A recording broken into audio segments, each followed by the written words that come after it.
A lawmaker is calling for the judge who sentenced a 21-year-old to jail for missing jury service to now be investigated. Senator Bobby Powell says it's not the only case that has him concerned. News Channel 5's Michelle Casada is here in studio tonight with the reasons this senator says he wants the Judicial Qualifications Commission to now take a look at the case. Michelle?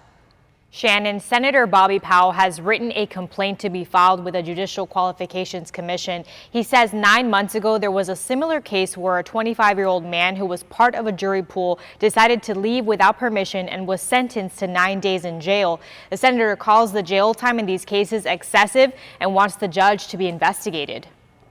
The judge shall perform his or her duties without bias or prejudice and shall not be swayed by partisan beliefs, public clamor, or criticism. Senator Bobby Powell claims in a letter to the Judicial Qualifications Commission that Palm Beach County Judge John Castronakis violated the Judicial Code of Conduct. In the order the judge wrote announcing his decision to drop the contempt of court charge against 21-year-old DeAndre Somerville, he said, "Given the abundant publicity surrounding Mr. Somerville's case, I have concluded that the importance and seriousness of a sworn juror abiding by the law has been made clear." And that's exactly the reason why why I say he violated the Judicial Code of Conduct. Attorney Edwin Ferguson, who is working with Somerville through his record expungement process, says the statement made him raise an eyebrow. I definitely find it interesting that the media attention was mentioned, that it was even relevant. Powell says Somerville was singled out because of his race. He also takes issue with the 10 days of jail time given to Somerville,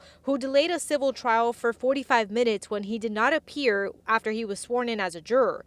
He said it concerns him that he found a similar case involving the same judge and another young African-American man earlier this year.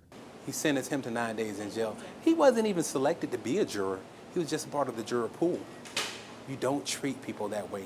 And because of that, I think the Judicial Qualifications Committee should find that he is not fit to be a judge. The court is closed today because of the Jewish holiday, so we could not reach Judge John Castronakis for comment. Ann?